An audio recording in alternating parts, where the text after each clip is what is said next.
So Monday was a great day, a very great day. I couldn't sleep. I woke up at like 4 in the morning or something like that. I don't remember. Couldn't sleep, and so I had to go to a different steel mill, pick up a box, and take it to the waste disposal site in Michigan. And everything I've been running has been, what was it, the 7077 stripe number 9s. So it's the same company they were hauling for, but they're at this other steel mill. So I get there, and because of COVID-19 bug, uh, that side has been closed. Well, not really closed. They open, close, really slow. Well, I get there at 7. No security guards. So when I realized that there's no security guards, means that they are not going to have my paperwork. So I had to wait till my office got in, make some phone calls to actually know what I'm doing, because I didn't feel like going through all the hassle of security getting in there just to sit there. So after we do all the phone tags, I go to the call box, and they didn't want to let me in. So that took about 5 minutes to finally convince them to let me in. And after that, it was pretty easy getting to the box and loading the box and signing my paperwork. Well, started to leave, and then the last minute, I thought I better check my placards on the paperwork, and lo and behold, 3432, strike number 9. Now we got a problem, because I ain't got placards. So I turned around and went back, and of course the people were gone. So then I go call my office, and I sat for 4 hours. So that was great. And I never did get the right placards. I ended up having to take my existing 7077 and taking a piece of paper and using a Sharpie and make 3432 and using packaging tape. So that was a great start. So that was, mind you, started woke up at 4, started about 7. It's now 4 hours, so I didn't get out of there till 11. And I told my dispatcher, like, at this rate, I don't know if I want to go out there, because I don't know if I'm going to make it back. I'm in a day cab. So I get up there, and well, halfway up there, I see my gauge. I didn't really look at it because the whole placard, but I'm thinking I'm empty. But at this point, I just don't care. So I get up there, and I get my gross weight, and I realize there's about 2,000 pounds in there. So I'm like, all right. So I unroll the tarp, they take the sample, and I go up to the dump, and it doesn't come out. And upon further inspection, I had to go grab my stool with the box open on my truck and poke my head in there, and basically, I've never seen this before, there is a nylon net on the hooks, kind of like we do for the plastic wrap. So nylon net with a thin layer of this material. And apparently underneath that is a screen, some sort of screen grating, real cheap, on the box. So because they only put 2,000 pounds it's not coming out because of the net. So after I fiddled with getting the door back shut again and take the box off, mind you, I got there, I want to say 2:30. I had to take the box off the truck, unroll it, take all my bows out.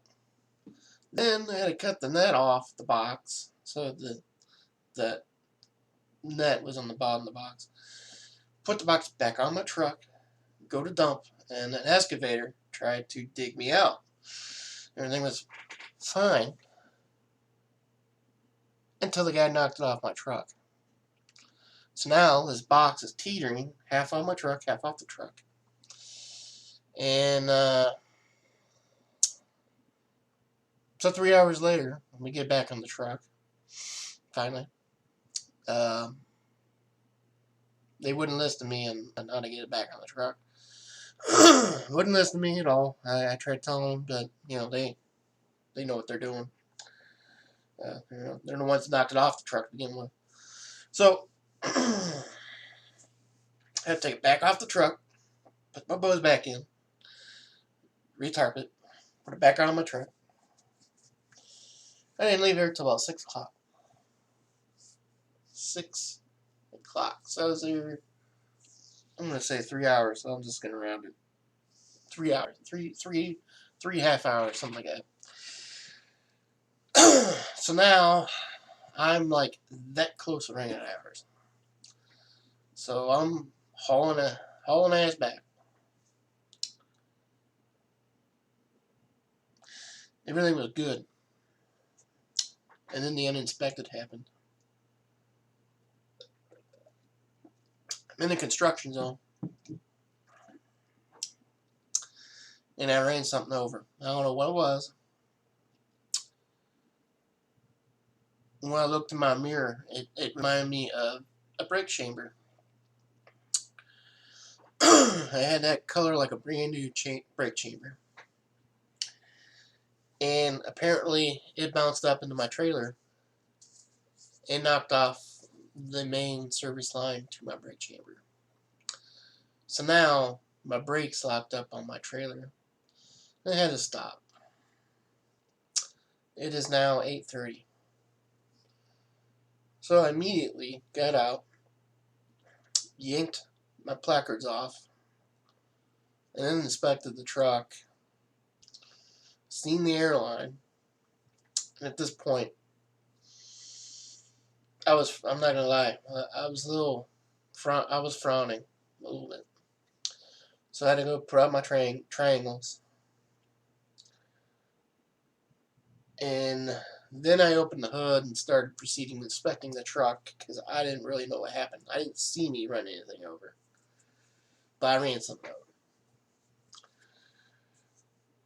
And couldn't find anything else. I swear it looked like a brake chamber. So I closed the hood, got back in the truck. So I started making the calls.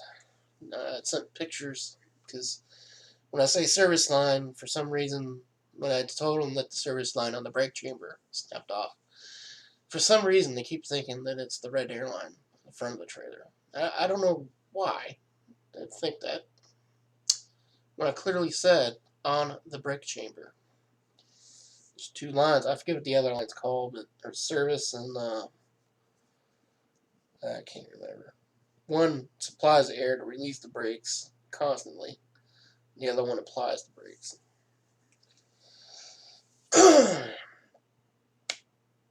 So I'm sitting there, and right in front of me, a flatbed truck loses his tire.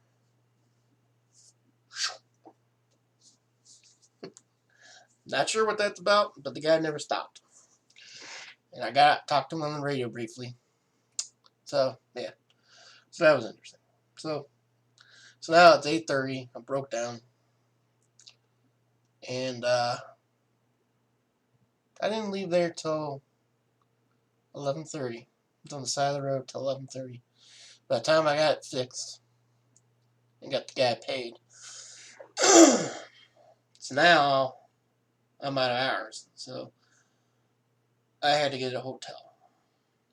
And thank God, I don't know how this is possible, but that Pilot truck stop had 3 parking spots.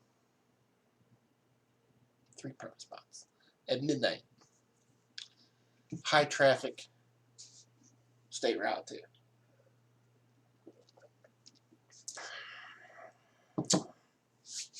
So went across the parking lot and stayed at that hotel there. And yeah, so 4, let's see, 7, let's say 8, about 11 hours of me sitting doing nothing. That was my Monday. And on top of all that, I couldn't sleep Monday night because I didn't have my CPAP machine. All night, I kept snoring myself awake. Saying 1 o'clock, 3 o'clock, 5 o'clock, 6 o'clock. By the time I woke up at 6, I couldn't sleep no more. And I had a sore throat, snoring. And that was my experience for Monday. And at least I'm going to be in town today. Yeah, that's all I got to look forward to. And on top of it all, I just found out the other steel manufacturer is shutting down until June. So things are getting even more worse. So now all the lime and appears to be the coal is canceled. So those drivers are now parked. And scrap's not moving, except for businesses still open. And one company that turns the steel rods, the one steel company, so they're going to close doors if they shut down. And so that's looking like that's going to happen.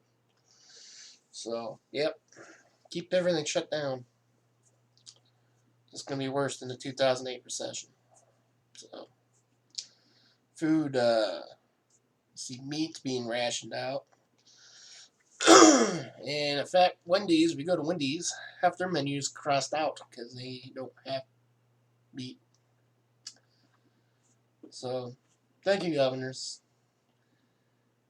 Good job. So, yeah. My message to them: you're infringing on rights, and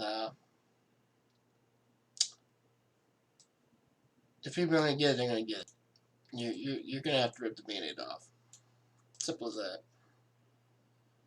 So, killing the economy is going to do exactly what you're trying not to do, because people are going to die. People are going to be fighting. People, you know, what's people going to do when there's no resources? So, have a good day.